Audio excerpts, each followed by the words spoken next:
Hi friends, welcome to Arunji kitchen. இன்றைக்கி நம்ம வீடியோவில் என்ன பார்க்க போகிறோம் அப்படின்னா, பருப்பு வடை வீட்டிலையே எப்படி ரொம்ப டேஸ்டியாக சூப்பராக பண்ணுறதுன்னு பார்க்க போகிறோம்.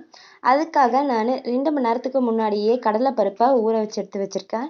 அதை இந்த மாதிரி 1 2 அரைச்சிக்கோங்க. கொஞ்சம் பருப்பு முழுசாக இருக்க மாதிரி, மற்றதெல்லாம் மாவாக இருக்க மாதிரி அரைச்சி எடுத்து வச்சுக்கோங்க. இந்த மாதிரி பக்குவத்தில் என்ன பண்ணணும் அப்படின்னா, இதில் நம்ம உப்பு கொஞ்சம் சேர்த்துக்கணும் தேவையான அளவு.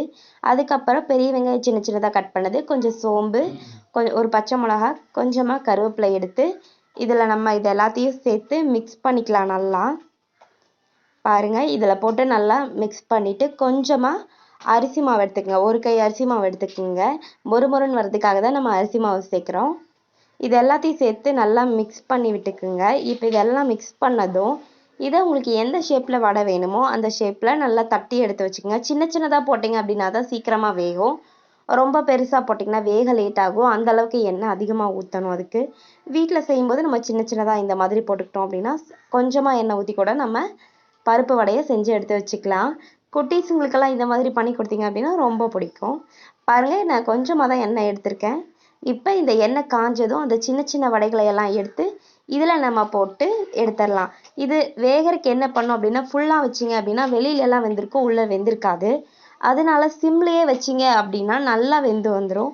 நல்லா சிம்லேயே வச்சு நல்லா வேகிற வரைக்கும் விட்டுருங்க. அப்போ தான் வந்து எல்லா பக்கமும் ஈவனாக வெந்து சூப்பராக கிடைக்கும். இல்லை அப்படின்னா சாப்பிட்றதுக்கு உள்ளே மட்டும் ஒரு மாதிரி லைட்டாக மாவாக இருக்க மாதிரி இருக்கும். இந்த மாதிரி நல்லா பொரிச்செடுங்க. இப்படி நீங்கள் சின்னதாக குழந்தைங்களுக்கு செஞ்சு கொடுக்கும்போது அழகாக இருக்குது அப்படின்னு நினச்சி குழந்தைங்க எல்லாருமே விரும்பி சாப்பிடுவாங்க. இது ரொம்ப ஹெல்த்தியான ஃபுட்டும் கூட. வீட்டிலேயே நம்ம செய்கிறனால நல்லா கடலைப்பருப்பு மட்டும் போட்டு அதிகமாக போட்டு நம்ம செஞ்சோம் அப்படின்னா அதுவே குழந்தைங்களுக்கு ரொம்ப ஹெல்த்தியாக இருக்கும். அதனால் நீங்கள் நல்லா சாப்பிடுவீங்க, குழந்தைங்களுக்கும் கொடுத்துட்டு. அதனால் இந்த மாதிரி ஒரு டைம் ட்ரை பண்ணி பாருங்கள். பிடிச்சிருந்துச்சு அப்படின்னா லைக் பண்ணுங்கள், சப்ஸ்கிரைப் பண்ணுங்கள், கமெண்டில் சொல்லுங்கள். பாருங்கள், சிம்லேயே வச்சனால அடிப்பக்கம் ஃபுல்லாக நல்லா வெந்துருச்சு. இப்போ இதை நம்ம திருப்பி போட்டு நல்லா வேக விடலாம். நல்லா ப்ரௌன் ஆகிற வரைக்கும் நல்லா வேக விடணும். இதை முக்கியமான இது.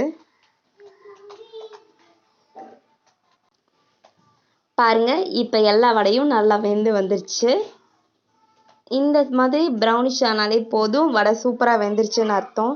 இந்த மாதிரி நீங்கள் தட்டி வச்சுருக்கிற எல்லா வடைகளையும் எடுத்து ஒவ்வொன்றா சேர்த்து இந்த மாதிரி பொறுமையாக சிம்மில் வச்சு பொரிச்சு எடுத்தீங்க அப்படின்னா சூப்பரான பருப்பு வடை வீட்டிலையே 5 நிமிஷத்தில் ரெடி ஆயிருங்க. பருப்பு நீங்கள் ஊற போட்டால் மட்டும் போதும், வீட்டிலையே வடை ஈஸியாக செஞ்சு கொடுத்துடலாம். இந்த மாதிரி ட்ரை பண்ணுங்கள்.